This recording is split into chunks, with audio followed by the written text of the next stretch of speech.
Hello guys, good evening. Yan. Binabati ko kayo ng good evening kasi gabi ngayon. So yan guys, andito tayo sa labas. Susundin ko si Mamita. Susundan ko siya doon sa kanyang pinagtatrabahuhan. Yan guys. Ganito lang kalapit yung pinagtatrabahuhan ni Mamita sa aming bahay. Yan. Kita nyo naman, naglalakad lang ako ha. So yan guys, yan nga palang aming surroundings pagkagabi. Yan. Medyo madilim pa pero malapit na to magkaroon ng ilaw. Kasi yan, tinayo na nila ng mga poste. Ako nakikita niyo yung poste, isa. Yan, dalawa. Bali, 3 poste yung inilagay dito sa amin. Nalalagyan na siya ng ilaw. Ang maganda dito guys, may naglalagay sila ng street lights, pero wala naman kaming binabayarang tax. Diba?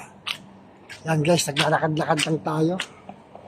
Tapos yan, dyan yung kay Mamita na trabaho. Papasok tayo sa loob guys, pwede naman pumasok dyan.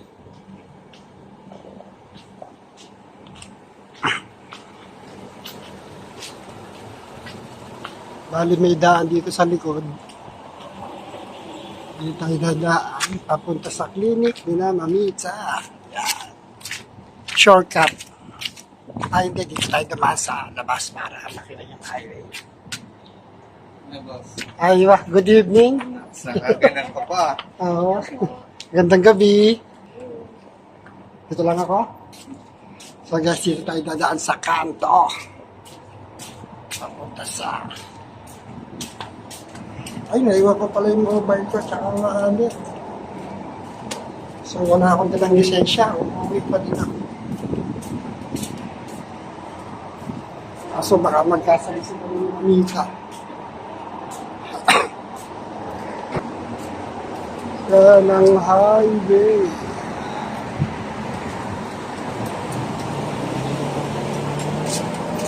So, dito ko.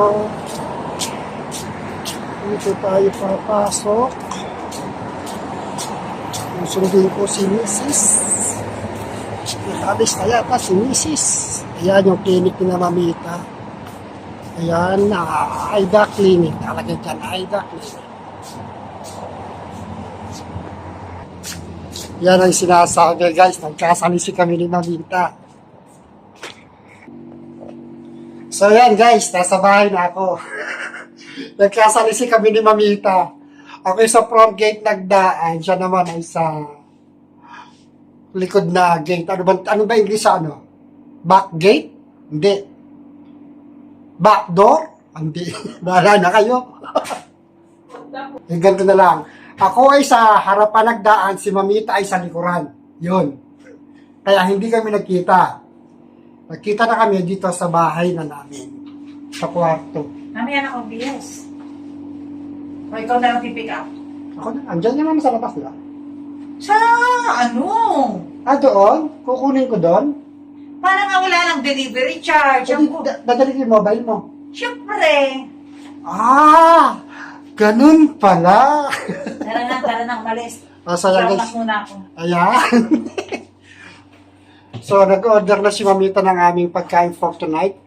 Sa KFC. apps, online apps. Merong online application. So, yan si Mamita. Ang babae nagpatibok ng aking puso. Yan! Yahoo! So, guys. Puso lang? Pati puson. Uy, ikat mo yan. So, yan guys. Mamaya hindi pa kasi ready, oh. Hindi pa nga prepare. Hinihintay lang namin ma-prepare yung amin tapos kukunin namin. Kasi kung ipapadeliver namin dito, may delivery charge pa yon, di ba? Na ano, 9 reals. Saan ba yung ano? Saan location? Diyan, sa Binonggan? Yun. Malapit lang naman yun. So, nakamenos kami ng delivery. Yun nga lang, maggagas naman kami. Pero kasi ito lang, wala pa isang patak yun. So, guys, nakita niyo yung isang babae pa sa buhay ko. Si Sally. So, guys, shout out sa inyong lahat, ha? Shout out Team Kapuso. Yan. Sorry. So, ayan guys. Shout out din sa Team Sweet. Yan. Shout out din. Ang ganda, oh. Shout out din sa Team Mishmashi. Yan. Sa SPYC. At sa Team Kawander. Yan, yung naka-releasing. Shout out sa inyo lahat, guys. Yan, guys, ang aming kaharian ni Mamita. Yan. Session na kayo, medyo medyo magulo, pero hindi naman siya makalat kasi lahat naman yan mga gamit na iniipon namin pambagay sa Pinas, para sa bahay, sa mga kamag-anak o pamilya. Parehas lang yun. Iniipon namin Mamita kasi wala naman kami pambili ng cash. Yan. Unti-unti lang. Yan. So, yan guys. Ano lang tayo habang tayo nag-iintay ng aming order. May free twister pag pick up. Ha? So may twister ka pa, no? Ha? Pwede ba sa'yo yun? Pwede na rin. Guys, itong aming bahay, hindi naman bahay to, kwarto. Bahayan. Itong aming kwarto,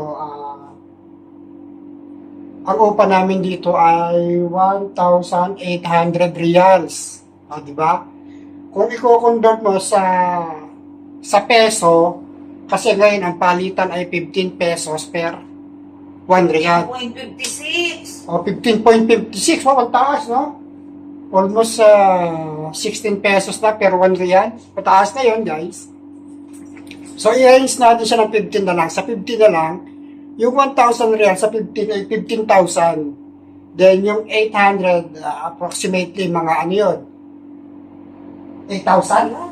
Mga ganon. So, sa maliit na kwarto, ang upa namin 1,000. Kung i-convert mo sa Pinas, para ka lang umuupa ng isang kondo. Di ba? Bumabayad ka mo ikaw ng monthly sa kondo. Para ka Mahulugan. para ka bumabayad sa kondo na. Ano?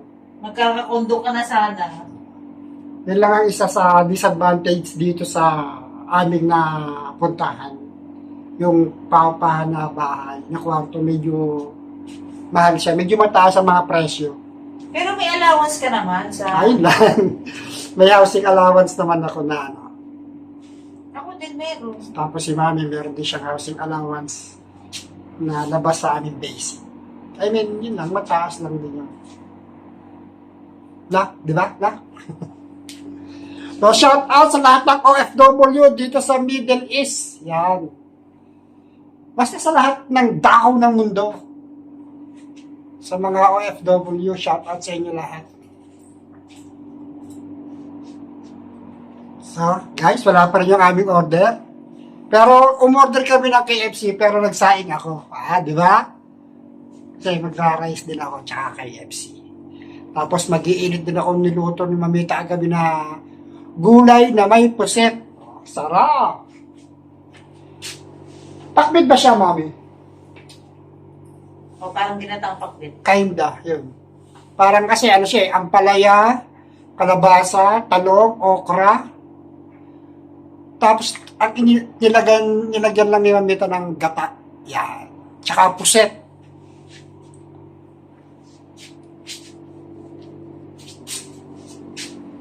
Ikot-ikot lang tayo dito, guys, ha? So, yan, guys. Mamaya na ulit. Ay, si Sally, nakita ko naman. Pwede ba tayo makita ang ano? Pwede ba makita sa video ang manikin? Kasi, ano siya wala siyang bihes. Yan, guys, nga pala ang aking hilig. Yan. Kung nakikita nyo. Yan. Mga sombrero. Meron pa ako doon nakatago. Kasi yan talaga ang ano ko. Kasi sabi nila ganun doon yun, di ba? Pag babata ka, meron kang isang bagay na nahihirapan kang maatikha or mabili. Pag nagkaroon ka ng isang stable job, siya yung laging gusto mong mabili. Kasi ako, ganun ako nung bata ako, pag nakakakita ako ng magagandang sombrero o magagandang baseball cap or cap, hindi ko naman siya mabili kasi, ano naman na tayo, medyo, hindi naman. Kumbaga, ang budget natin tama lang sa pagkain, sa pag-aaral.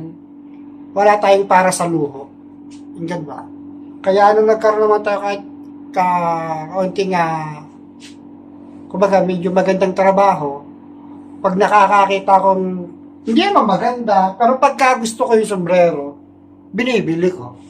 Kaya yan, marami pa rin ako napamigay kasi pag umuwi kami, dinadala ko ibang sombrero, tapos nahihingi. Yun. Siyempre, binibigay natin kasi we know the feeling, di ba?